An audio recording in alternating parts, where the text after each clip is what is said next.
मैंने जिस आय करीमा की तिलावत का शरफ हासिल किया वो सूरह मुअम्मिनून की 135 है,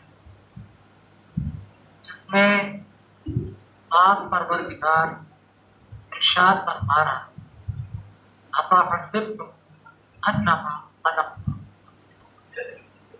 क्या तुमने ये गुमान कर लिया है कि तुम्हें अबस पैदा किया, बिला वजह पैदा किया, बिला सबब खल्क किया, तुम्हारे क्रिएशन का कोई मकसद ही नहीं। हमने जब क्रिएट किया तो क्या मतलब है, मैंने ऐसे ही तुम्हें भेज दिया। वान्नकुम इलैना ला तुरजऊन, और ये कि तुम हमारी तरफ पलट कर। परवरदिगार कह रहा है कि क्या तुमने ये सोचा है कि हमने जो जमीन पे तुम्हें भेजा है बेकार, और ये तुम सोच बैठे हो कि तुम मेरी तरफ पलट कर नहीं आओ। ऐसा क्यों है? चूंकि खुदा अपनी गुफ्तगू के जरिए से, अपने कौल के जरिए से उन मुनकिरीन के नजरियात की तरफ इशारा कर रहा है, उन लोगों के अक़वाल से आगाह करना चाह रहा है जिनका मकसद और नतीजा और कलाम ये है कि वक़ालू मा हिया इल्ला हयातुना दुनिया नमूतु व नहया व मा युहलिकुना इल्ला दहर। सूरह जासिया की 24वीं है। परवरदिगार आलम कह रहा है, उनके कौल को नकल कर रहा है, जो मुनकिरीन खुदा है। क्या कह रहा है कि वो ये कहते हैं कि ये जो हयात, ये जो जिंदगी, ये दुनियावी जिंदगी, और जो हमें मौत आएगी वो किसी और सबब से नहीं बल्कि ज़माने की वजह से। खुदा कह रहा है ये जो ये कह रहे हैं ये इनका गुमान है, इल्म नहीं है, यकीन नहीं है, तस्दीक नहीं है, हकीकत नहीं है। इसलिए कि जहाँ गुमान और शक हुआ करे वहाँ हकीकत हुआ ही नहीं कर, बल्कि जो मैं कह रहा हूँ वो हकीकत है, जो मैं कह रहा हूँ वही यकीन है, जो मैं कह रहा हूँ वही इल्म है। मैं हाथों को जोड़ के कहूँ, अरे परवरदिगार, तूने तो बस इतना कहा है कि मैंने तुम्हें अबस नहीं पैदा किया, और जो ये तुम सोच रहे हो कि पलट के नहीं आओगे तो पलट के आओगे, लेकिन तूने बंद लफ्जों में कहा, वाज़े लफ्जों में नहीं कहा, अपने मतलब को, अपने मकसद को वाज़े नहीं किया। परवरदिगार, तो अपने मतलब और मकसद को तो वाज़ेह कर। उसने कहा कि अगर तुम्हें ये जानना है तो सूरह मुल्क उठाओ, खलक़ल मौता वल हयाता लियब्लुवकुम अय्युकुम अहसनु अमला। वो परवरदिगार, तुम कहते हो कि ये जो जिंदगी है दुनियावी जिंदगी, हम कहते हैं ये हयात हमने पैदा की, तुम कहते हो मौत हमें आएगी जमाने की वजह से, हम कहते हैं कि मौत को पैदा करने वाले हम हैं और मौत उस वक्त आएगी जब मैं फरिश्ते मौत को हुक्म दूंगा और वो जाकर तुम्हारी रूह को कब्ज करेगी। इससे पहले तुम्हें मौत आने वाली नहीं। परवरदिगार, तूने ये तो बता दिया कि मौत का मालिक तू है, तूने ये बता दिया हयात का मालिक तू है, लेकिन ये नहीं बताया कि पलट के तेरी बारगाह में आना है या नहीं। तो परवरदिगार आलम इरशाद फरमाएगा कि देखो, अल्लज़ीना इज़ा असाबतहुम मुसीबा कालू इन्ना लिल्लाहि व इन्ना इलैहि राजिऊन। जब लोगों पर मुसीबत पड़ती है तो मुसीबत के वक्त वो कहते हैं, परवरदिगार हम तेरी तरफ से आए हैं, तेरी ही तरफ पलट कर जाना है। यानी माबूद ने बता दिया मौत को भी पैदा करने वाले हम हैं, हयात को भी पैदा करने वाले हम हैं, पलट के तुम्हें मेरी बारगाह में आना है, भेजने वाले भी हम ही हैं। सलवात पढ़िए।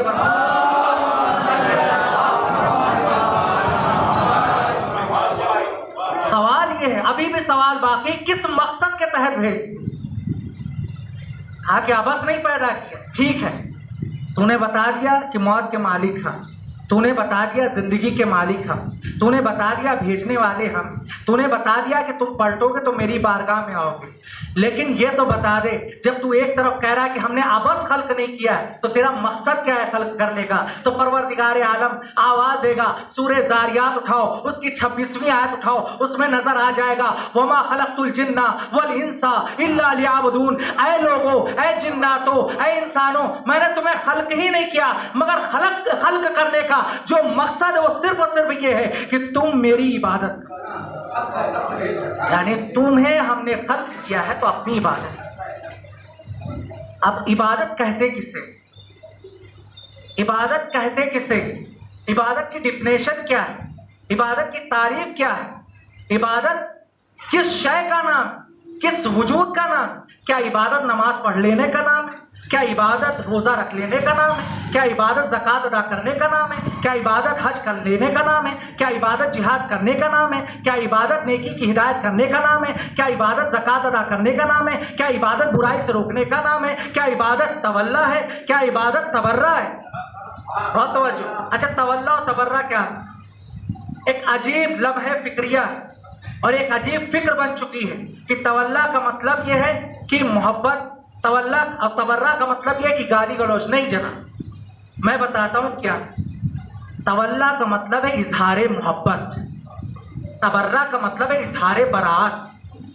और भी वाज़ेह कर, तवल्ला का मतलब है अल्लाह से अपनी मोहब्बत का ऐलान करना, रसूल से अपनी मोहब्बत का ऐलान करना, इमामों से अपनी मोहब्बत का ऐलान करना।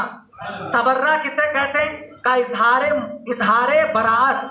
और आगे वाज़ेह करता चलूं, कहा कि अल्लाह के दुश्मनों से इजहारे बेजारी करने का नाम है तबर्रा, रसूल के दुश्मनों से इजहारे बेजारी करने का नाम है तबर्रा, इमामों के दुश्मनों से इजहारे बेजारी करने का नाम है तबर्रा। अब कोई इस मजमे से खड़ा हो और कहे मौलाना, क़िबला, काबा, हुजूर, आली मकाम, ये डिफिनेशन, ये तारीफ, इतनी लंबी चौड़ी दास्तान, ये तो आपके जहनों में रहने वाली है, हम तो जाहिल, हम तो नादान, हम तो कम इल्म, हमारे पास इतनी फुर्सत नहीं, हमें ऐसा कोई सेंटेंस बता दीजिए जो हमारे जहनों में महफूज हो जाए। तो मैं उन लोगों को भी बता दे रहा हूँ, तवल्ला किसे कहते हैं, तबर्रा किसे कहते हैं? तो अली से अपनी मोहब्बत का इजहार करना इसे तवल्ला कहते हैं, अली के दुश्मन पर तबर्रा करना इसे तबर्रा कहते हैं। सलवात पढ़िए।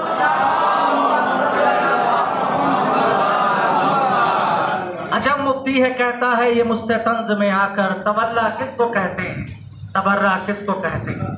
है हज का कायल वो भी और मैं भी हज का कायल हूँ, उसे बतलाए देता हूँ कि क्या क्या किसको कहते हैं। इधर काबे का चक्कर और उधर शैतान पे पत्थर, तवल्ला इसको कहते हैं, तबर्रा इसको कहते हैं। Yeah.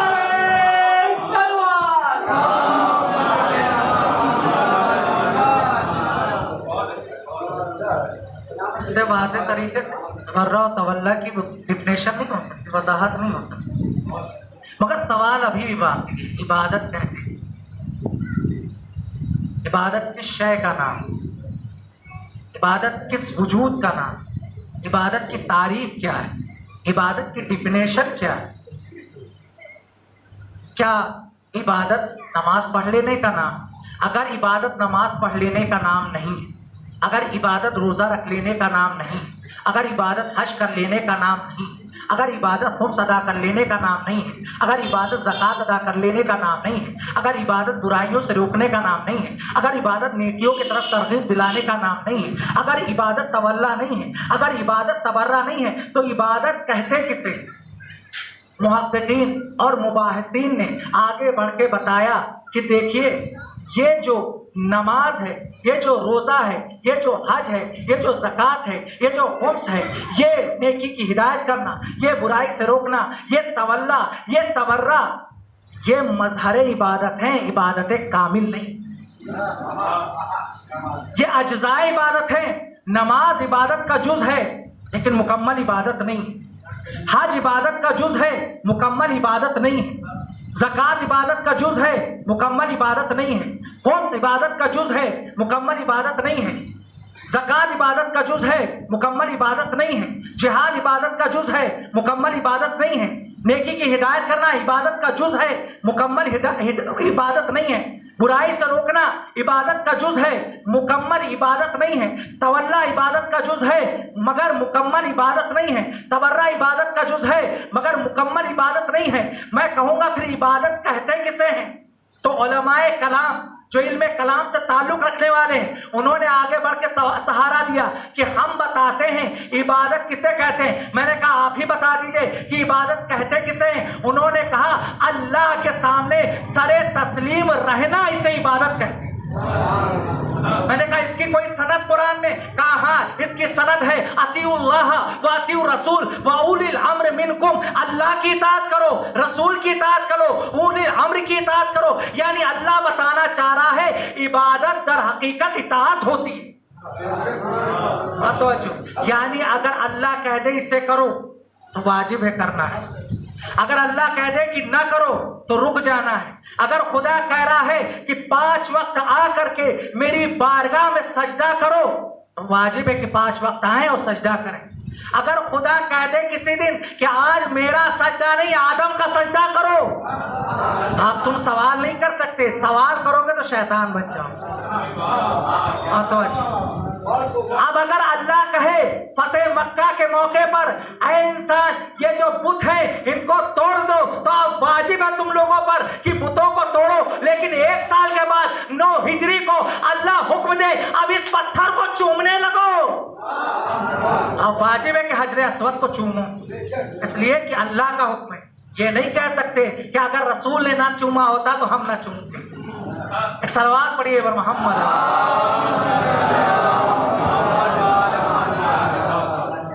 मुत्तफ़क़ा अलैह फैसला, ये जितनी मजलिस में पढ़ो मेरी खुद की जाती मुतादा।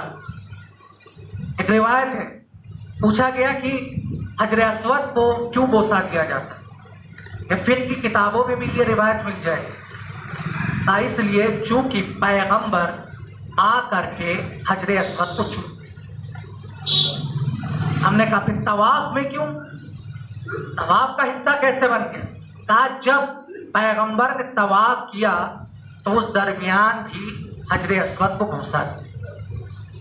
मैं कहा जनाब क्या आपको याद रहा कि पैगंबर ने अपने हाथों से हजरे अस्वद को बोसा दिया, इस वजह से हम चूमते, ये तो याद रहा। लेकिन 1.25 लाख हाजियों के दरमियान मैदान गदीर खूम में हाथों पर बुलंद करके मन कुंतो मौला हो फहाजा अलियुन मौला का ऐलान किया, ये कैसे भूल गए? सलवात पढ़िए बर मोहम्मद।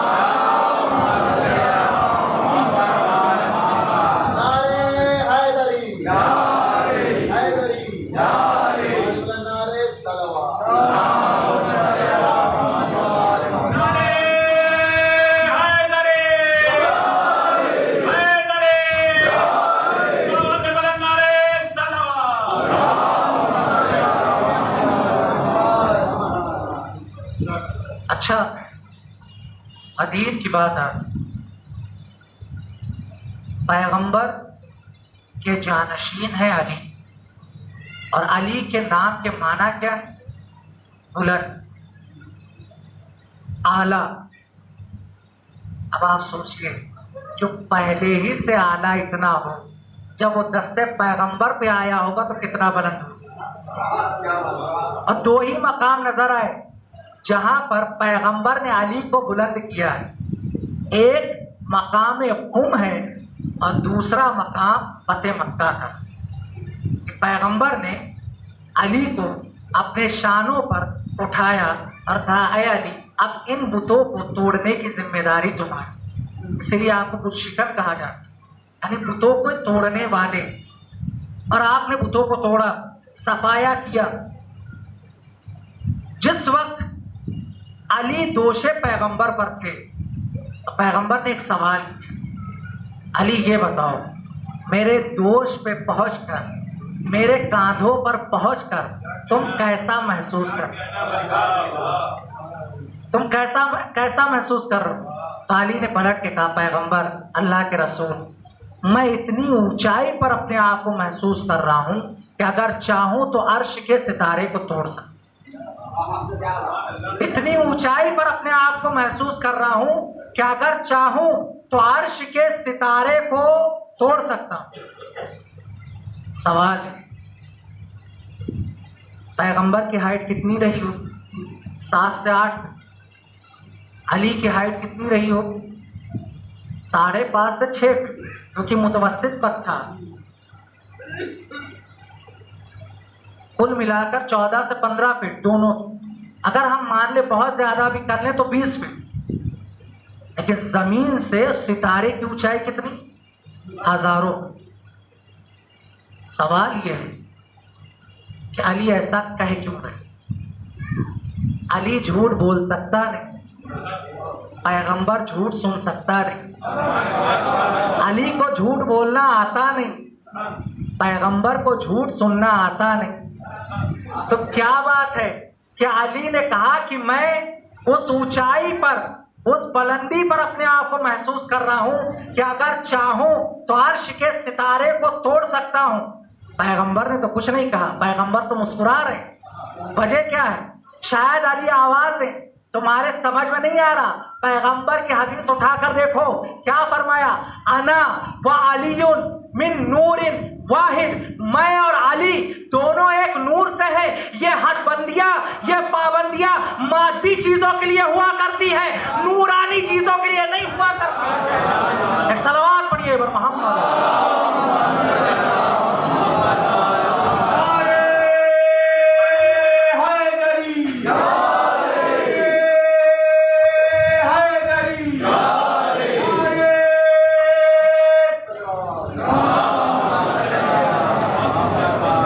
मिसाल छोटी सी दे,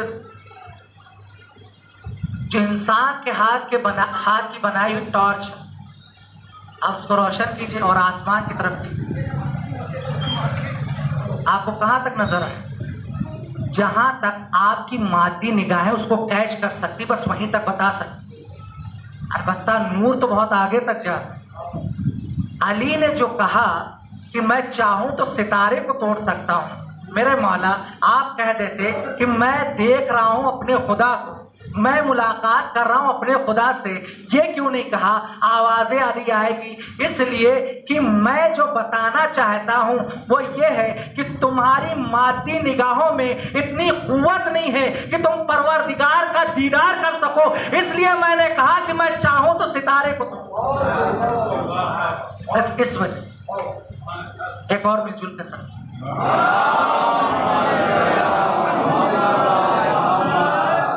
तो अली ने बता दिया कि मैं किस बुलंदी पर शख्स तवाफ खाने काबा कर रहा है। मेरा अमीरुल मोमिनीन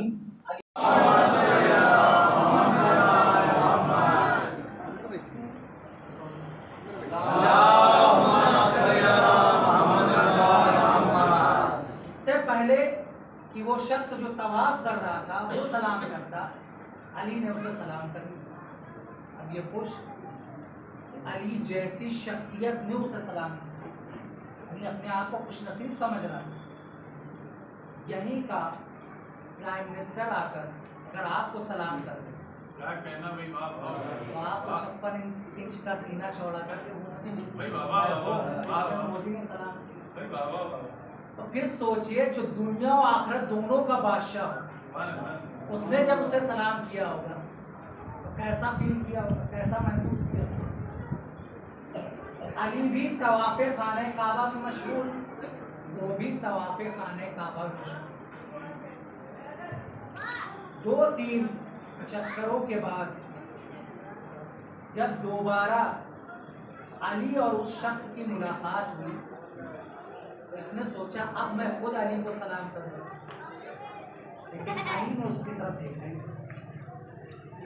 अली उसकी तरफ मुतवज्जे ही नहीं हुआ। अब ये तवाफ तो कर रहा है, लेकिन इसका जहन अली की बेरुखी की तरफ है। क्या अली ने देखा क्यों नहीं? क्या मुझसे कोई गलती हो गई? क्या मुझसे कोई खता हो गई? या मैं सही से तवाफ नहीं कर रहा हूँ? जब तवाफ खाने काबा मुकम्मल हुआ, इबादत मुकम्मल हुई, तो ये अली की खिदमत में आया, काम मौला क्या मुझसे कोई खता हो गई? क्या मुझसे कोई गलती हो गई? कहा कि तुम ऐसी बात क्यों कर? कहा मौला पहली मरतबा मैंने चाहा कि मैं आपको सलाम करूं तो आपने मुझे सलाम कर दिया, लेकिन दोबारा जब हम दोनों करीब आ चुके थे तो आपने मेरी तरफ से चेहरा फेर लिया। कहा कि देखो पहले जब मैंने सलाम किया था उसकी भी अपनी वजह, दोबारा जो मैंने रुख फेर लिया था उसकी भी अपनी एक वजह। का मौला दिल को सुकून नहीं, करार नहीं, बेचैनी सी हो रही अगर आप जब तक वाजे नहीं करते। ठीक है मैं बता, जब पहले मैंने सलाम किया तो इस वजह से कि उस वक्त हम आले मोहम्मद पर तू दुरूद भेजा, क्या कहना। और दूसरी बात जब मैंने रुख तेरी तरफ से मोड़ लिया था उस वक्त तू हम आले मोहम्मद के दुश्मनों पर लानत कर रहा था, और अली को यह पसंद नहीं कि कोई उसके दुश्मनों पर लानत कर रहा हो और अली उसको रोक दे। अली को यह पसंद नहीं कि अली के दुश्मनों पर कोई लानत कर रहा हो, अली किसी को रोक दे। तबर्रा भी इबादत है, तवल्ला भी इबादत है। और एक और आपकी खिदमत में बात कहता चलूं, अगर तबर्रा नहीं होगा, तवल्ला नहीं होगा तो दीन नामुकम्मल हो जाएगा। इसलिए कि अल्लाह ने खुद कहा है पहले सारे खुदाओं का इनकार करो, बाद में वहदहू ला शरीक का इकरार करो। ला इलाहा यह है तबर्रा, इल्लल्लाह यह है तवल्ला। ये सलावत पढ़िए।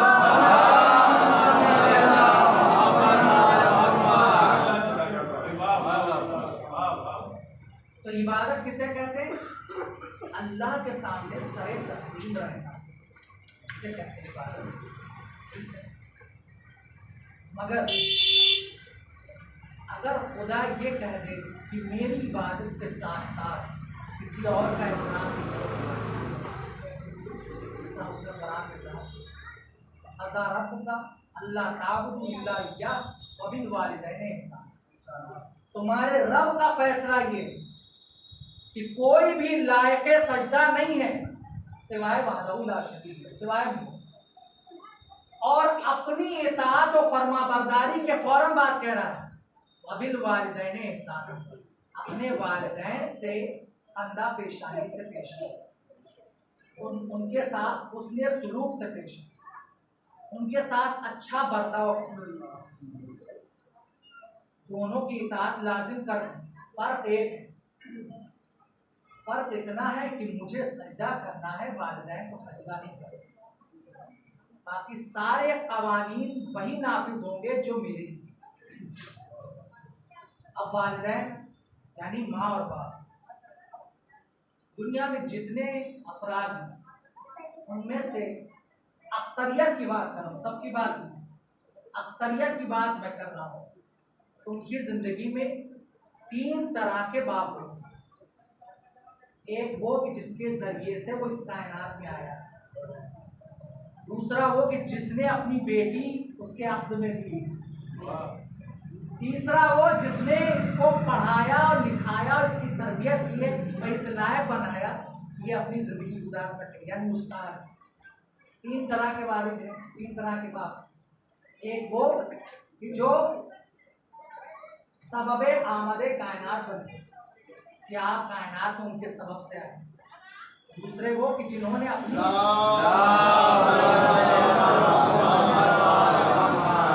दूसरे वो कि जिन्होंने अपनी बेटी दी, ये भी वालिद।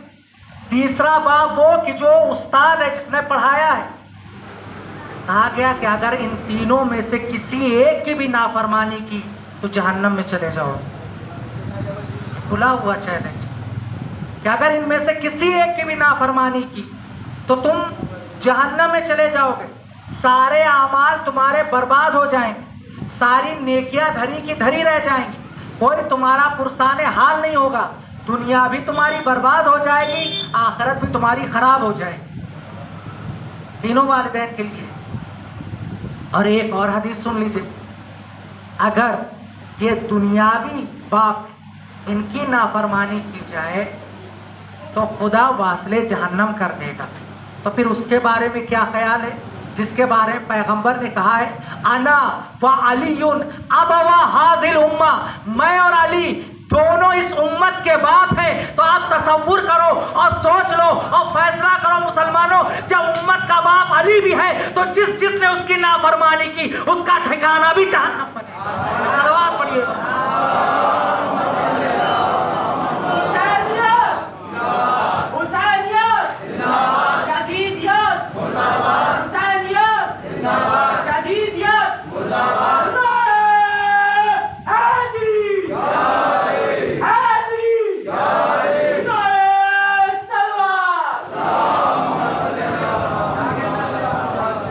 सूरह हम्द में कह रहा है, इय्याका नअबुद,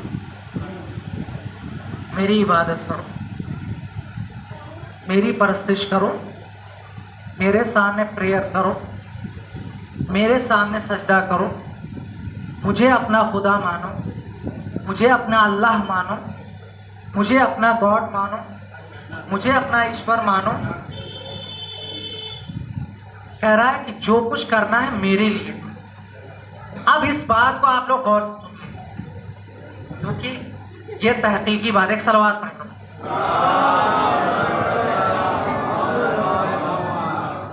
कहा कि कोई भी शय उस वक्त लायके परस्तिश, लायके इबादत हो सकती है जब उसमें चार अवामिल पाए जाए। ये तफसीर में है, चार अवामिल पाए। पहला आमिल कहा कमाल, दूसरा आमिल एहसान, तीसरा आमिल एहतियाज, चौथा आमिल खौफ। कमाल यानी कि कमाल की आखिरी मंजिलों पर पहुंच जाना। तो खुदा के लिए ये ज़ेबा नहीं देता कि वो कमाल की आखिरी मंजिलों पर पहुंचे। क्यों? इसलिए कि खुदा खुद कमाल है, उसके यहाँ कमाल है नहीं, वो खुद कमाल है। ज़ात और सिफत अलग अलग नहीं है, बल्कि जो ज़ात है वही सिफत है, जो सिफत है वही ज़ात है, जो कमाल है वही खुदा है, जो खुदा है वही कमाल है। अगर सिफत और ज़ात को अलग अलग कर दें तो दोइयत के कायल हो जाएंगे, और खुदा के यहाँ दोइयत नहीं पाई जाए। खुदा अहद है, उसने खुद कहा कुल हुवल्लाहु अहद। वाहिद भी नहीं कहा, वाहिद को भी तकसीम किया जा सकता है।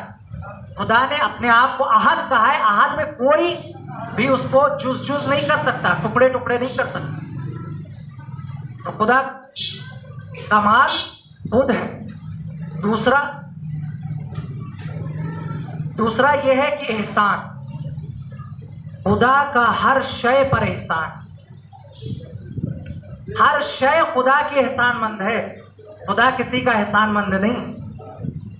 तीसरा एहतियाज यानी मोहताज होना, खुदा के सब मोहताज हैं, खुदा किसी का मोहताज नहीं है। सूरह फातिर में कह रहा है, या अय्युहन नास, ऐ लोगों, एक सलवात पढ़ी पर मोहम्मद।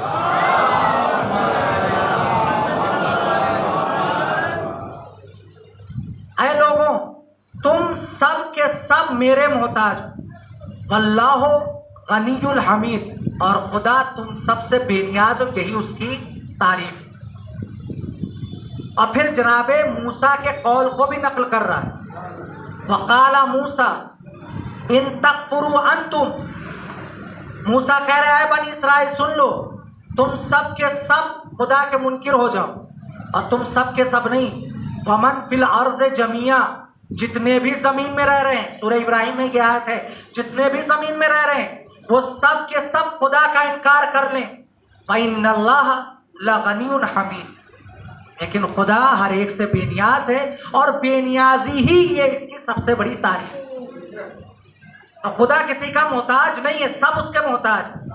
चौथा है खौफ, तो क्या खुदा किसी को डराने आता है, किसी को धमकाने आता है, किसी को ब्लैकमेल करने आता है कि अगर तुमने मुझे सजदा नहीं किया तो तुम्हारे घर को बर्बाद कर दूंगा, तुमने मुझे सजदा नहीं किया तो तुम्हारे मालो असबाब को लूट लूंगा? नहीं, खुदा नहीं आएगा। फिर कहा कि जब भी कोई आबिद आरिफ उसकी मारिफत के साथ इबादत करता है तो उसके जिस्म पर एक खौफ तारी होता है। वो इसलिए कि वो जानता है कि हम किसकी बारगाह में खड़े हैं। यह है असल खौफ की तारीफ। अच्छा, आप सवाल कर सकते हैं कि आबिद और आबिद आरिफ में क्या फर्क है? आबिद का माना है इबादत करने वाला, और आबिद आरिफ यानी ऐसा इबादत गुजार कि वो जिसकी इबादत कर रहा है उससे मालूम हो कि वो किसके सामने सजदा कर रहा है। ये नहीं कि खाली इबादत ही कर रहा है, सिर्फ सजदे पे सजदे किए जा रहा है, नहीं, उसे मालूम हो कि हम किसका सजदा कर रहे हैं। आबिद बहुत से मिल जाएंगे, आबिद आरिफ बहुत कम मिले। और जो हकीकी आबिद आरिफ होगा पैर से तीर निकाल लिया जाएगा लेकिन उसे पता नहीं चलेगा। इसे कहते हैं हकीकी आबिद आरिफ। एक आबिद है बनी इसराइल में, नमाज पढ़ रहा है, इबादतें कर रहा है, क्योंकि जनाब मूसा के दौर में भी नमाजें थी, जनाब ईसा के दौर में भी नमाज। अब ये एक बहस तूलानी, इबादत कर रहा है और इतनी कसरत से इबादतें कर रहा था कि मलाइका के दरमियान भी हलचल होने लगी। तो बताइए, तो हमसे भी आगे निकल, इतनी ज्यादा इबादतें कर रहा है। ये मलाइका अल्लाह की बारगाह में और कहा परवरदिगार, जमीन पर एक मखलूक जो बहुत ज्यादा तेरी इबादत कर, हर वक्त तेरी इबादत, हर वक्त तेरा सजदा, हर वक्त तेरा रुकू, हर वक्त तेरे लिए क़याम में खड़ा है। खुदा ने उस फरिश्ते को आवाज दी जो फरिश्ता आमाल के अज्र लिखा करता, उसको बुलाया और कहा कि जरा उस आबिद की इबादतों के अज्र इनको दिखा। अब जो अज्र दिखाया गया तो सारे फरिश्ते परेशान, हैरत में, ताज्जुब में, सवाल के परवरदिगार, इबादत इतनी ज्यादा, अज्र इतना सा, ये क्या मसला, ये तो समझ में नहीं आता। वो कितनी इबादतें कर रहा है। जैसे ही सवाल पे सवाल होने लगे मलाइका की तरफ से, खुदा ने कहा इन्नी आलम हूँ माला ताला, जो मैं जानता हूँ वो तुम नहीं जानते। अगर तुम जानना चाहते हो तो चले जाओ, खुद मालूम कर लो। एक मलक खुदा के इज़्न से जमीन पर आता है, आने के बाद उस आबिद को सलाम करता है, मुलाकात करता है और कहता है तुम इतनी इबादतें करते हो कि तुम्हारी इबादतें के चर्चे मलाइका के दरमियान, मैं तुम्हारे पास आया हूँ, अगर कोई ख्वाहिश हो तो बता, क्योंकि मैं तुम्हारी इबादतों से बहुत खुश हूँ। उसने कहा कोई ख्वाहिश नहीं, कहा कोई तो हो, कहा नहीं, कहा कभी भी नहीं थी, कहा थी लेकिन वो पूरी हो। अच्छा, कैसी ही ख्वाहिशें थी? कहा पहली ख्वाहिश ये थी कि मुझे भूख ना लगे, दूसरी ख्वाहिश ये थी कि मुझे प्यास ना लगे, तीसरी ख्वाहिश ये थी कि मुझे थकन का एहसास ना हो, चौथी ख्वाहिश ये थी कि मुझे नींद ना आए। और खुदा ने चारों ख्वाहिशें पूरी कर दी। कहा ये किस लिए? कहा इसलिए ताकि मैं अपने खुदा की इबादत सही तरीके से कर सकूं। अच्छा ठीक है। ये मलक जाने लगा, जाते जाते फिर कहने लगा कि अगर कोई ख्वाहिश हो तो बता दो, अगर कोई ख्वाहिश हो तो बता दो। ये बात, ये तरीका वही समझ सकते हैं जो लोगों के पास जाते हैं अकाउंट खुलवाने के लिए, ये शेयर मार्केट के लिए जाते हैं कि आप पैसा लगा दो। लोग मना करते रहते, फिर भी कहते अगर हो तो कर दो, शेयर चढ़ा हुआ है। या कह देते हैं अकाउंट खुलवा लो, LIC में अकाउंट खुलवा लो, फायदा हो जाए। आखिर तक राजी कर लेते, मलक ने भी राजी कर लिया। कहा कि कोई तो ख्वाहिश होगी। कहा हाँ एक ख्वाहिश है, मेरी तो नहीं है लेकिन हाँ ख्वाहिश है। कहा क्या है? कहा ये जो हरी भरी घास देख रहे, कहा कि इसका कोई काम नहीं, इसका कोई काम नहीं है, बेकार है, क्या बस है। अगर अल्लाह अपनी सवारी भेज देता, अपनी सवारी भेज देता तो वो ये घास फूस खा लेती, उसके काम भी आ जाती। मलक का इतना सुनना था कि उसने नफरीन की और फिर वो परवाज कर दी और खुदा के बारगाह में आए और खुदा से कहा परवरदिगार, जो तूने अजर लिखा है ना वो भी बहुत ज्यादा है, इसे भी कम कर। कहा क्यों? कहा इसलिए कि उसे यही नहीं मालूम कि तू है कौन। वो तो ये कह रहा है कि खुदा अपनी सवारी को भेज दे ताकि वो ये घास फूस खा ले। अजीब बात, कैसे ही कॉन्सेप्ट आया। ये मैंने रिवायत शिया सुन्नी दोनों किताबों में जो है देखी है, लेकिन इसके साथ साथ ये कॉन्सेप्ट कि जो सवारी पर खुदा आएगा, ये कॉन्सेप्ट और ये फिक्र हमने बाइबल में देखी, बाइबल में पढ़ी कि खुदा जो है वो गधे पर सवार हो। कहा कि खुदा जो है सवारी पे सवार होकर आता है, अगर वो सवारी अपनी भेज देता तो ये घास फूस खा ले। ये फिक्र कहाँ से आई? चूंकि मूसा की सवारी गधा थी और उस पर वो सवार होकर सफर किया करते थे, लिहाजा इसने सोचा कि जब इनकी सवारी गधा है तो ये जिसके पैगंबर है उसकी भी सवारी गधा ही हो, उसकी भी सवारी जानवर हो। ये तो रिवायत है कि जनाब मूसा की सवारी गधा थी, लेकिन ये रिवायत कहीं पर भी नहीं है कि अल्लाह सवारी रखता है। जिस्म जिस्मानियत का कोई कायल नहीं, कोई भी कायल नहीं है।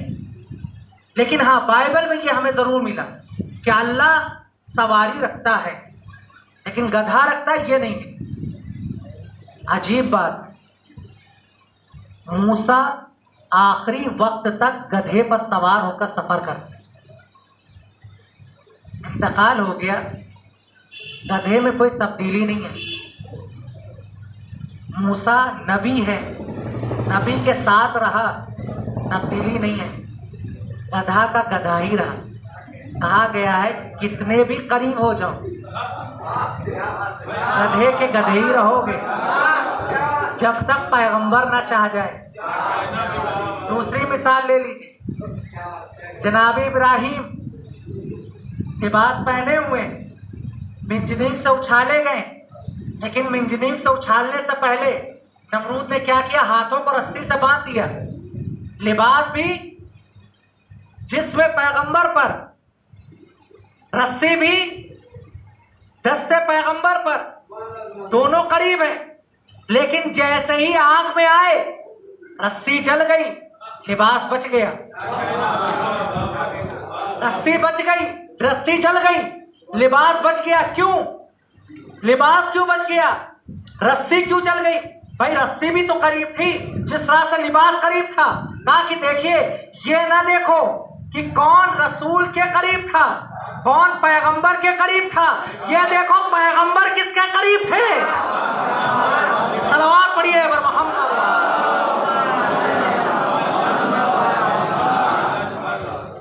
पैगंबर लिबास से करीब थे, लिबास बच गया, रस्सी के करीब नहीं थे, लिहाजा रस्सी जल गई। सलवात और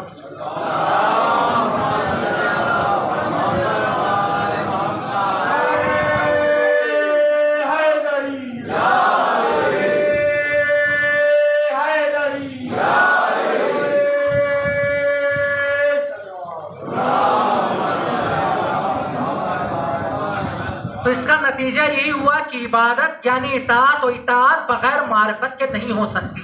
छठे इमाम फरमा रहे हैं याबुदूना ऐ लियारफून, इबादत करना है तो अल्लाह की मारिफत हासिल करना पड़ेगा। अच्छा, मारिफत कैसे?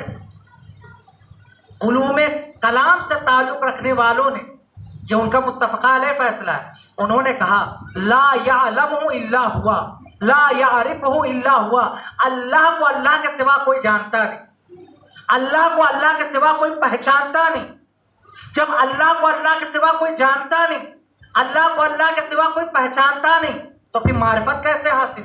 और जब मारिफत नहीं होगी तो फिर इबादत हो नहीं सकती। यह अजीब मसला है, ये तो बात उलझती जा रही है, ये मसला सुलझने का नाम नहीं ले रहा। मैं कहूँगा पैगंबर आप कायनात के रसूल बनाकर भेजे, आप सैयदुल अंबिया हैं, आप ही बताइए। तो पैगंबर आवाज़ देंगे तुम उसको बुलाओ जिसको सारे नबियों ने बुलाया, सारे नबियों ने बुलाया। ये रिवायत सब में है, शियों में नहीं है, सिर्फ सब में पाई जाए। सब ने मदद के लिए बुलाया, काश जिसको सबने बुलाया है उसको बुलाओ। अगर अभी भी समझ में ना आ रहा हो तो जिसको खैबर में नादे अली कह के बुलाया उसको बुलाओ। मैं कहूँगा ऐ मौला अब आप बता दीजिए, हुक्म पैगंबर भी है और आप पैगंबर की बात को टाल नहीं सकते, इसलिए कि आपने खुद ही कहा है मैं पैगंबर के गुलामों में से गुलाम हूँ। हाय हाय कैसी इंकिसारी है, कायनात का मौला है, जानशीने पैगंबर है, फिर भी कह रहा है, ये नहीं कहा कि मैं बाबे मदीनतुल इल्म हूँ, नहीं, बल्कि कहा मैं पैगंबर के गुलामों में से एक गुलाम। मौला अब आप ही बता दीजिए। का अच्छा पूछना है तो मैं बता रहा हूँ, अर्रिफहु बिइल्मिह, जितना तुम्हारे पास इल्म है उतनी ही उसकी मार्फत रखो। इल्म बढ़ता जाएगा, मार्फत बढ़ती जाएगी, मार्फत बढ़ती जाएगी, इबादत में लुत्फ आता जाएगा। अब हमारा इल्म अलग है तो हमारी मार्फत भी अलग है, हमारी मार्फत अलग है तो हमारी इबादत में भी फर्क आ जाएगा। मुज्तहिद का इल्म अलग है तो उनकी मार्फत भी अलग है, उनकी मार्फत अलग है तो उनकी इबादत भी अलग हुआ करेगी।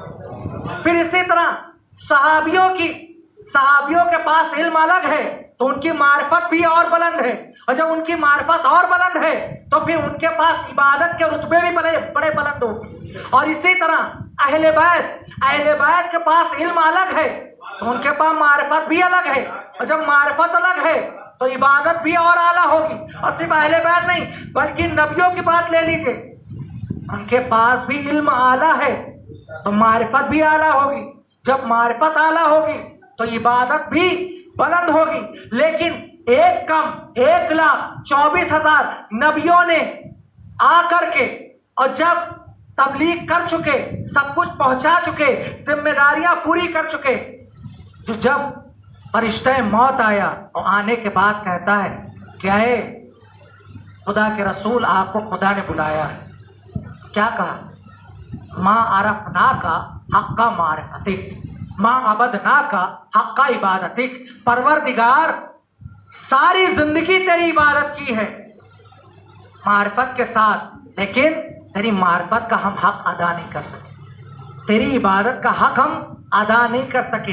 लेकिन कायनात में वाहिद एक जात है पैगंबर के बाद जिसका नाम है अली इब्ने अबी तालिब। जब उसके इल्म के बारे में देखा गया तो मिंबरे कूफा पर बैठकर कहा सलूनी सलूनी कब्ल अन तफ़क़िदूनी, जो कुछ पूछना हो पूछ लो, इससे पहले कि मुझे खो दो। और जब मारिफत की बात आई तो उसने कहा लौ इन काशफल गता लमज़्ज़त तो यकीना, अली के सामने से सारे पर्दे हटा भी दिए जाए लेकिन जर्रा बराबर भी अली की मारिफत में इजाफा नहीं पाओगे। मैं कहूँगा परवरदिगार जब इल्म इतना आला है, मारिफत कुल है इनके पास, तो फिर इनका ईमान कैसा है, इनकी इबादत कैसी है? तो पैगंबर ने आगे बढ़ के आवाज़ दी, खंदक का वाक़या पढ़ लो, समझ में आ जाए।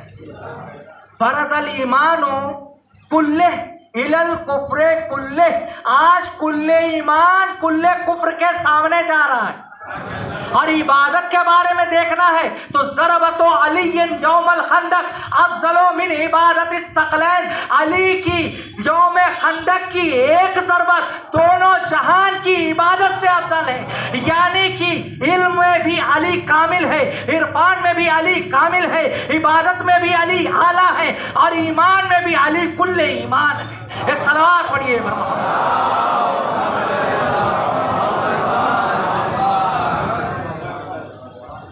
पैगंबर ने बताया। और इसके भी सनद लेना तो और सनद ले ली। जब पांचवें इमाम मोहम्मद बाक़िर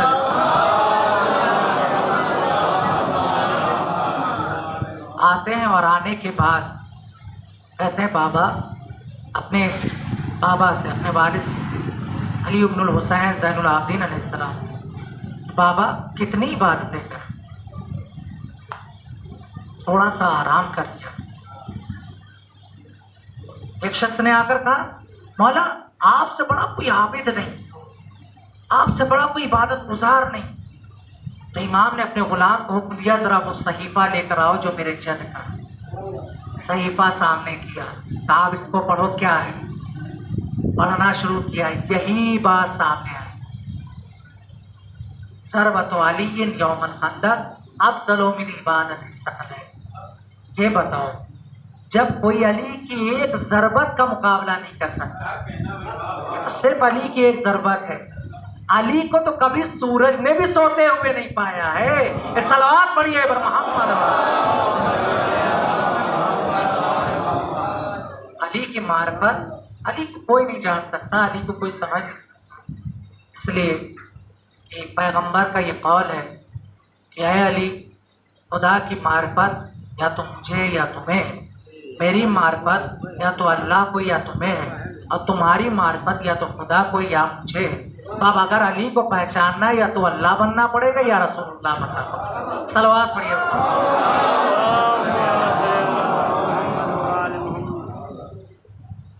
तो इबादत किसे कहते हैं?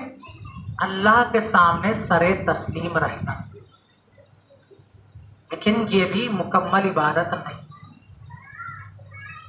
क्यों? मन अस्लमा वजहू लिल्लाहि वहुवा मुहसिन, कुरान मजीद की यह है, सूरह बकरा। कहा कि सिर्फ अल्लाह के सामने सरे तस्लीम रहना इबादत नहीं है, ये कामिल इबादत नहीं है। ये भी उनका नजरिया बातिल हो रहा है। कामिल इबादत क्या है? ताकि अल्लाह के साथ साथ उसकी मखलूक को खुश करना, ये है इबादत कामिल। इसके अलावा कोई इबादत जहाँ अल्लाह भी राजी हो, मखलूक भी नहीं। अली ने सजदे करके ये बताया कि अली की इबादत कैसे की जाती है, और रातों में मखलूक खुदा का पेट भर के बताया कि मखलूक खुदा को कैसे खुश रखा। दोनों पहलू अली के। आज 11 मुहर्रम है और ये 12 की शब्द, ये शब्द दरमियानी, क्योंकि 11 भी इससे मुत्तसिल है, 12 भी इससे। जब सब कुछ जल चुका, राख हो चुका, सारी बीवियां बैठी हुई और फज्र के करीब का वक्त था, तो किसी के घोड़े से आने की आवाज सुनी। फज्र के करीब का वक्त था। ये तो आप वाकया सुनते रहे कि आए, ये वक्त नहीं माना। फज्र से करीब का वक्त था, किसी को घोड़े से आते हुए देखा। ज़ैनब की आँख उठी, और उठने के बाद कहा क्या है घुड़सवार, इधर मत, इसलिए कि अब ज़ैनब के पास कुछ भी नहीं। लेकिन वो आने वाला रुका। ज़ैनब ने फिर कहा है आने वाला, वापस चला जा, इसलिए कि ज़ैनब के पास जितने भी मालो असबाब थे सब कुछ मिल। अब तो ज़ैनब के पास सर छिपाने के लिए चादर थी, लेकिन वो आने वाला रुका नहीं। तीसरी बार ज़ैनब ने बुलंद आवाज से कहा, ऐ घुड़सवार इधर मत आ, इसलिए कि अभी अभी नन्हे नन्हे बच्चे सोए हैं, तेरी टापों की आवाजें सुनकर जाग जाएंगे, इस सहमे और डरे हुए हैं, अभी ये आहो बुका करने। लेकिन आने वाला रुका नहीं। जब करीब आ गया तो अब्बास की बहन ने अब्बास के लहजे में आ करके लजामे फरस में हाथ डालकर उस आने वाले को रोक के कहा, अरे घुड़सवार मैं अब्बास की बहन हूँ, मैं तुझसे कह रही हूँ रुक जा, लेकिन तू रुकता क्यों नहीं है? इतना सुनना था। आने वाले ने अपने चेहरे से नकाब हटाई, अब क्या देखा? सामने कोई और नहीं बल्कि बेटी के सामने उसका बाप था। बाप को जैसे ही देखा अपने आप को बाप के बाजुओं में डाल दिया। अरे बाबा अब आप तशरीफ लाए, जब मेरा भैया मार दिया गया, ऐ बाबा जब अब्बास के बाजू कलम कर दिए गए तब आप आए, ऐ बाबा जब अली असगर के हुलकूम को छेद दिया गया तब आप आए, ऐ बाबा जब कासिम जैसे गुलबदन के लाशे के टुकड़े कर दिए गए अब आए। जज़ाकुमुल्लाह खैरल जज़ा, खुदा कोई गम न दे सिवाय गम सय्यदुश शुहदा। ये जो लम्हा इसको वही समझ सकता है जिनके यहाँ बेटियां हैं। अब चंद लम्हे के लिए गायब हो जाए।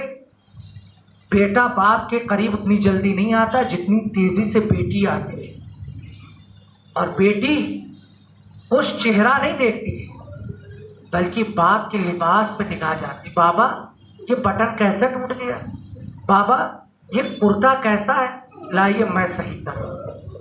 ज़ैनब ने जो अपने बाप को इतने अरसे बाद देखा होगा, क्या क्या सोचा होगा, क्या क्या जहनों में ख्यालात आए। अभी ये बाप और बेटी में बातें हो रही, इतने में किसी के रोने की आवाजें अली के कानों से टकराई। मुतवज्जे हुए, क्या देखते हैं? जले हुए खैमों की राख पर एक 3.5 साल की बच्ची जिसका नाम सकीना बिंतुल हुसैन है, बैठी हुई घुटनों पे अपना सर रखे हुए है और कह रही है, ए बाबा मुझे लईनों ने बड़े तमाचे मारे हैं, बाबा मेरे गोशवारे छीन लिए हैं, बाबा मेरी रिदा भी छीन ली, बाबा देखो मेरा दामन भी चला दिया। इतना सुनना था। अली उस बच्ची के करीब आए। करीब आने के बाद कहते, मेरी बच्ची क्यों रो रही? तुम्हारा दादा देखो आ गया है, तुम्हारा दादा अली तुम्हारे पास आया है। उस बच्ची ने अपने चेहरे को उठाया, मेरी तरफ देखिएगा, उस बच्ची ने अपने चेहरे को उठाया, उठाकर कहती है, दादा आप अली मुर्तज़ा है? कहा हाँ मैं तुम्हारा दादा अली मुर्तज़ा हूँ। कहा है दादा आपकी बेटी ने आपको बुलाया, आप चले आए, मैं मक्तल में बुलाती रही, दादा अली मुर्तज़ा मुझे बताओ मेरा बाबा कहाँ है, लेकिन आपकी तरफ से कोई आवाज। 11 मुहर्रम की जब सुबह नमदार, तस्वुर कीजिएगा, एक एक सर को नेज़े पे लगाना शुरू किया, और जब सारे सर नोके नेज़ा पे बुलंद हो चुके, तो एक सर है जो नोके नेज़ा पे ठहर ही नहीं, वो सर जनाब अब्बास पर 11 मुहर्रम ठहर ही नहीं। जब कई मर्तबा हो चुका, जितनी मर्तबा रखा जाए सर ठहरता ही नहीं।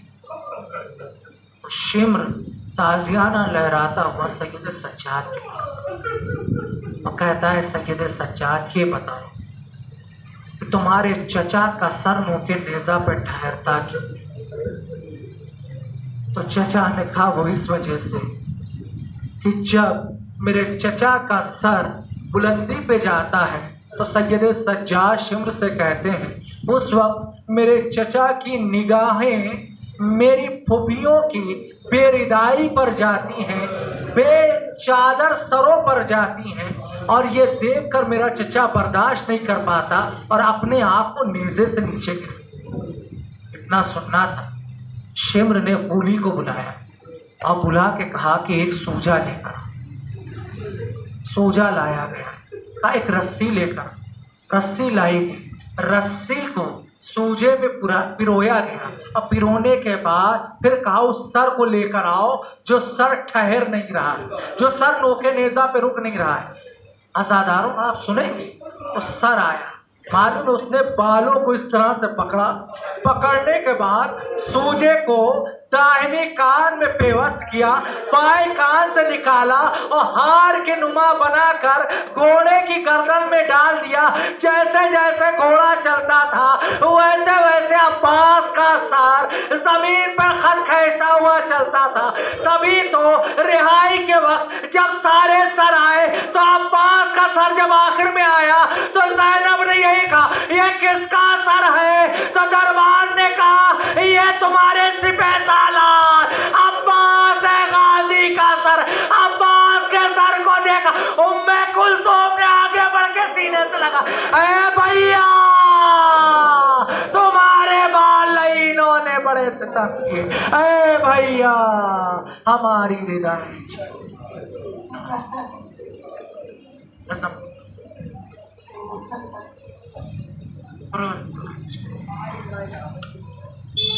हम सबके गुनाह ने कब तक समझा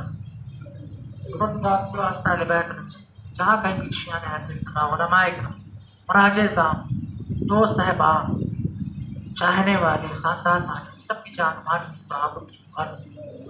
परवरदिगार तुझे वास्ता है बैठ उम्मत मुस्लिमा जितने भी अफराद हैं परवरदिगार सबकी जान मानी से तो आप हमारे मुल्क हिंदुस्तान की बात, मुल्क हिंदुस्तान के तमाम मजलूमीन और मजलूमात की बात, और जो जालिमीन और शरपसंद हैं अगर उनमें कोई काबिल इस्लाह है तो उनकी इस्लाह पर, वरना तमाम जालिमीन और शरपसंदों को मकामात मुक़द्दसा, मज़ारात मुक़द्दसा और तबात आलिया की हिफाजत पर जो हज व ज़ियारात के मुश्ताक़ है परवरदिगार उनको इस बड़ी इबादत में तौफ़ीक़ अता। परवरदिगार जिनके यहाँ बेटियाँ हैं उनको इस बड़ी जिम्मेदारी से सुबकदोश परवरदिगार, जिनके यहाँ बच्चे हैं परवरदिगार, जो लोग इल्म में कोशा है उनको मज़ीद हुसूल इल्म की तौफ़ीक़ अता। जो साहिबान रोज़गार हैं उनके रोज़गार में बरकत अता फरमा, जो बेरोज़गार हैं उनको साहिब रोज़गार बना, जो बे औलाद हैं उनको नेक और सालेह औलाद अता फरमा, जो साहिबान फ़र्जंद हैं उनको मज़ीद बेहतर होने की